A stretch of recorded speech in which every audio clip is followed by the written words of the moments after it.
میرا دل بدل دے، میرا دل بدل دے، میرا دل بدل دے۔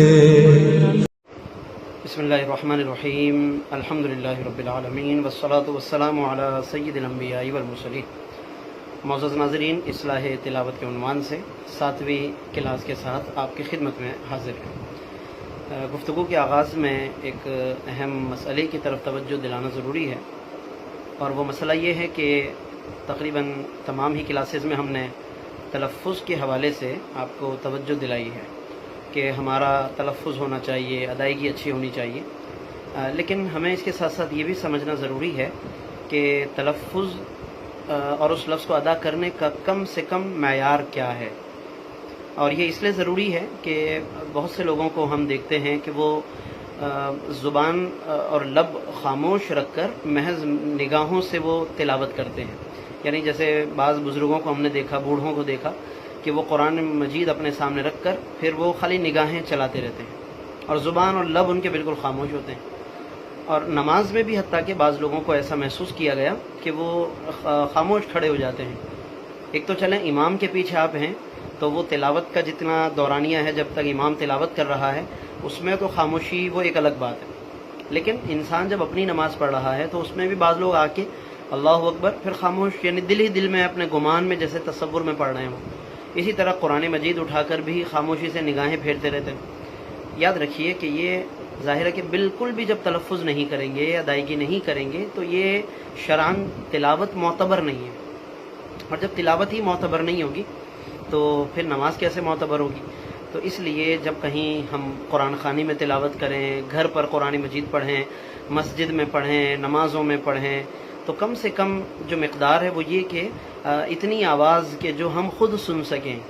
ہاں یہ الگ بات ہے کہ ہم کسی وجہ سے نہ سن پائیں، جیسے پنکھے کا شور ہے یا کوئی اور وجہ ہے، وہ ایک الگ بات ہے، لیکن خود ہماری طرف سے تو آواز اتنی ادا ہو کہ جو ہمارے اپنے سماع تک آئے، ہمارے اپنے کانوں تک آئے، تو وہ تلاوت، وہ ذکر و اذکار میں بھی علماء نے یہ بات لکھی ہے۔ حضرت امام نووی رحمۃ اللہ علیہ نے کسی مقام پر یہ بات لکھی ہے کہ ذکر و اذکار میں بھی معتبر ہے یہ بات کہ ہم کم سے کم اتنی آواز سے درود شریف، تسبیح، ذکر و اذکار، اسی طرح تلاوتیں وہ کریں کہ ہم خود اپنے کانوں تک سن سکیں۔ ہاں یہ ٹھیک ہے کہ اتنا زیادہ پھر بعض لوگ جو بلند کر دیتے ہیں کہ برابر والا اس سے پریشان ہو رہا ہو، تو یہ رویہ بھی درست نہیں ہے۔ لیکن جو بالکل خاموشی ہے اور لب بالکل خاموش ہیں اور محض نگاہیں چل رہی ہیں، یہ رویہ ٹھیک نہیں ہے۔ اگر اس طرح گھروں میں کوئی پڑھ رہا ہو یا ہمارے سننے والوں میں کسی کے ساتھ ایسا معاملہ ہو، ضرور اس کی اصلاح کرنی چاہیے۔ اور ناظرین، آج کی جو تلاوت ہم شامل کر رہے ہیں وہ سورہ بقرہ کی آیت نمبر 201 ہے۔ بہت مشہور آیت مبارکہ ہے جس میں اللہ نے ہمیں ایک دعا سکھائی ہے، ربنا آتنا فی الدنیا حسنہ وفی الآخرۃ حسنہ وقنا عذاب النار۔ یقیناً آپ ناظرین نے بارہا یہ دعا سنی بھی ہوگی، پڑھی بھی ہوگی، اور پڑھنی چاہیے۔ خود نبی کریم صلی اللہ علیہ وسلم کے معمولات میں سے رہی ہے یہ دعا۔ حضرت انس بن مالک رضی اللہ عنہ فرماتے ہیں، صحیح بخاری کی حدیث ہے کہ رسول پاک صلی اللہ تعالیٰ علیہ وسلم اکثر یہ دعا فرماتے تھے، ربنا آتنا فی الدنیا حسنہ وفی الآخرۃ حسنہ وقنا عذاب النار۔ تو آج ہم اس کو، اور جو پوری آیت ہے یعنی اس کے پہلے چند الفاظ ہیں اس کو شامل کر کے پوری آیت بیان کر رہے ہیں، تاکہ ہم اس طرح جو ناظرین یعنی نہیں جانتے تو پوری آیت بھی یاد کر لیں، اور وہ پھر نماز میں اس کو تلاوت بھی کر سکتے ہیں۔ اور یہ وہی بات ہے جو پہلے بھی ہم نے ذکر کی ایک مرتبہ، کہ بعض آیتیں قرآن میں ایسی ہیں کہ جو بہت سے لوگ شاید ایز دعا اسے سمجھتے ہیں کہ بس ایک دعا ہے، ہم شاید نماز میں نہیں پڑھ سکتے۔ ایسا نہیں ہے، جب قرآن کا وہ حصہ ہے تو پھر اس کو تلاوتاً بھی آپ نماز میں بطور قرات کے پڑھ سکتے ہیں۔ ابھی جیسے جو آیت آج ہم شامل کر رہے ہیں البقرہ 201، اس کو جب آپ پورا ایک آیت پڑھ لیں گے تو یہ ایک رکعت میں آپ شامل کر سکتے ہیں۔ مثلاً آپ نے سورہ فاتحہ پڑھی اور اس ایک آیت سورہ بقرہ 201 جو آیت نمبر ہے اس کو پڑھ لیا، پھر اگلی آیت میں فرض کریں آپ نے قل ھو اللہ یا کوئی اور سورت پڑھ لی، تو اس طرح 2 رکعت آپ کمپلیٹ کر سکتے ہیں۔ یہ مکمل ایک آیت کے طور پر آج ہم آپ کے سامنے بیان کر رہے ہیں۔ سورہ بقرہ آیت نمبر 201، آپ سے اگر ممکن ہو آپ کے لیے تو اس کو اپنے سامنے کھول لیجئے۔ بسم اللہ الرحمن الرحیم۔ وَمِنْهُمْ مَنْ يَقُولُ، اور یعنی اس کا مطلب یہ ہے کہ لوگوں میں کچھ ایسے ہیں کہ جو یہ دعا کرتے ہیں۔ اصل میں اس سے پہلے اللہ نے ایک دعا بیان کی، یعنی دعا سے مراد ہے خواہشات، کہ بعض لوگ صرف دنیا ہی دنیا مانگتے ہیں، پھر اللہ نے ان کے مقابلے میں ان لوگوں کا ذکر کیا کہ کچھ ایسے بھی ہیں جو یہ دعا کرتے ہیں کہ دنیا کی بھلائی بھی مانگتے ہیں اور آخرت کی بھلائی بھی مانگتے ہیں، اور یہی دعا کا بہتر طریقہ ہے۔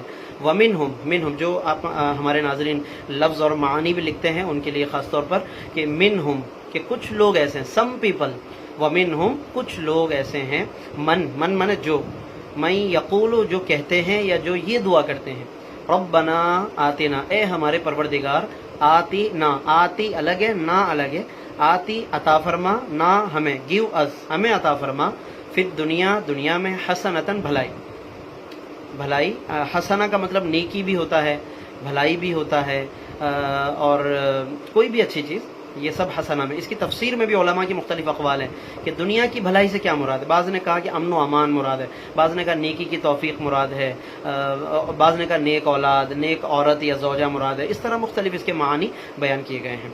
اور وفی الآخرۃ حسنہ، اور آخرت میں بھی ہمیں بھلائی عطا فرما، یعنی مغفرت ہے، اجر و ثواب ہے، یہ ساری چیزیں ہمیں عطا فرما۔ وقینا، واو مانے اور، قی بچا، نا ہمیں، یعنی دیکھیں کہ 3 بظاہر حروف پر مشتمل ہے لیکن ایک مکمل لفظ اور پھر الگ الگ معنی ہے۔ واو کا معنی اور، قی جو صرف قاف ہے اور اس کے نیچے زیر ہے، اس کا معنی بچا، نا ہمیں، وقینا اور ہمیں بچا، عذاب النار، عذاب نار سے، عذاب دوزخ سے۔ یہ دعا سنت بھی ہے اور بطور تلاوت کے جب پڑھیں تو ایک تلاوت کہلائے گی، دعا کے طور پہ الگ سے پڑھیں، یعنی جیسے کبھی وطر میں دعائے قنوت اگر کسی کو یاد نہ ہو تو وہ دعائے قنوت کی جگہ ربنا آتنا پڑھ سکتا ہے۔ تو اس کے یعنی بہت سے اس طور پر ہمارے سامنے مسائل سامنے آتے ہیں۔ بہرحال اس کو ہم بطور تلاوت کے آپ کے سامنے پڑھ لیتے ہیں تاکہ جو ہمارے جو ناظرین درست نہیں پڑھ پاتے وہ بھی اس کو درست کر لیں۔ وَمِنْهُمْ یہاں غنہ ہوگا، من پہ غنہ نہیں کریں گے کیونکہ ہم میں ہا ہے، ہا حروف حلقی میں سے، اس لیے غنہ نہیں ہوگا۔ وَمِنْهُمْ مَن يَقُولُ ربنا آتنا فی الدنیا، یہ سب جا الف ہے اس کو کھینچا جائے گا، فی الدنیا حسنتا غنہ ہوگا، وفی الآخرۃ حسنتا وقنا عذاب النار۔ تو اس آیت کو یاد کر لیجئے، یعنی تمام الفاظ کے ساتھ، اور اس کو پڑھا کیجئے نماز میں بھی، ویسے دعاؤں میں بھی اس کو ہمیں شامل رکھنا چاہیے۔ اور آخری بات یہ کہ ناظرین آج شب جمعۃ المبارک ہے، کل کی رات اللہ نے ہمیں نصیب فرمائی شب برات تھی، اور آج کا جب دن پورا ہوا تو مغرب سے شب جمعہ شروع ہو گئی، یعنی کتنی رحمتیں ہیں اللہ کی، یہ پھر ایک بڑی رات شروع ہو گئی ہمارے لیے، بہت عظیم رات ہے شب جمعۃ المبارک جو ہر ہفتے اللہ ہمیں عطا فرماتا ہے۔ جمعہ کا دن بھی عظیم، رات بھی عظیم ہے، کوشش کیجیے زیادہ سے زیادہ درود شریف پڑھیں، اور شب جمعہ میں خاص طور پر ایک جو فضیلت ہے سورہ دخان کی، 25ویں پارے میں آپ دیکھیں گے سورۃ الدخان ہے، اس کی بڑی فضیلت ہے۔ نبی کریم صلی اللہ علیہ وسلم نے فرمایا کہ جس نے شب جمعہ میں اس کو پڑھا، سورہ دخان کو، اس کے گناہ معاف کر دیے جائیں گے۔ کوشش کیجیے سورہ دخان پڑھیں، بچوں کو پڑھوائیے جو قرآن شریف پڑھ سکتے ہیں تاکہ ان کی بھی ترغیب ہو، ان کی تربیت ہو، اور کل کے دن میں سورہ کہف پڑھیے، یا آج رات میں پڑھنا چاہیں پڑھ سکتے ہیں۔ تہجد کا اہتمام کیجیے، اور جو ہمارے ناظرین روزہ رکھیں گے ان کے لیے خاص طور پر کہ وہ روزے کی بھی یقیناً برکتیں اور فضیلت ہے۔ تو یہ بہت سے اعمال ہم کر سکتے ہیں، جمعے کی جو برکتیں ہیں اس کو حاصل کر سکتے ہیں۔ اور باقی جمعے کی نماز گھروں میں یا مسجد میں، اس حوالے سے ہم پچھلی کلاسوں میں بیان کر چکے ہیں۔ اگر پھر بھی ہمارے ناظرین میں سے کسی کو اس حوالے سے کوئی سوالات ہوں، گھروں میں یہ تو ہم بتا چکے کہ گھر میں گھر بند کر کے دائیں بائیں کوئی خبر نہ ہو، اور ویسے کوئی اپنے فیملی ممبر کے ساتھ نماز جمعہ کوئی پڑھ رہا ہو تو اس طرح ٹھیک نہیں ہے۔ گھر میں اگر آپ ہیں تو پھر ظہر پڑھ لیجئے، مسجد میں جانا ممکن ہو تو مسجد میں پھر جمعہ ہی ہوگا، وہ چاہے وہ چند افراد ہی ہوں وہ جمعہ ہوگا۔ گھر میں لیکن اس طرح گھر بند اور دائیں بائیں کسی کو کوئی خبر نہیں، کوئی اعلان عام آپ نے کیا نہیں ہے، بخود ہی کھڑے ہو گئے اپنے گھر کے ممبران کے ساتھ اور جمعہ پڑھ رہے ہیں، تو یہ جمعہ نہیں، پھر وہ ظہر ہی پڑھیں۔ تو یہ ساری باتیں ہم پہلے کر چکے ہیں۔ مزید اگر کسی کو اس حوالے سے کوئی سوال ہو تو بے شک آپ ہم سے سوال کر لیجئے گا، سوال بھیج دیجئے گا۔ جنہوں نے ہمارے ناظرین نے گروپ جوائن کیا وہ گروپ میں اس حوالے سے سوال کر سکتے ہیں۔ ہم نے وہاں پہ گروپ میں ویڈیو بھی اپنی شیئر کر دی ہے جمعے ہی کے حوالے سے کہ گھروں میں جمعے کا کیا تصور ہے، اس کو اچھی طرح غور سے سن لیجئے۔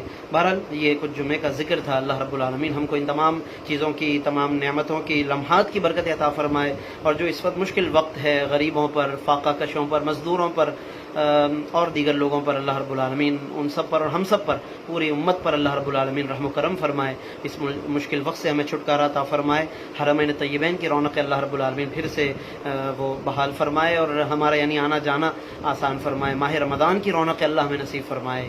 اپنی دعاؤں میں ہمیں بھی یاد رکھیے گا۔ وما علینا الا البلاغ المبین۔ السلام علیکم ورحمۃ اللہ وبرکاتہ۔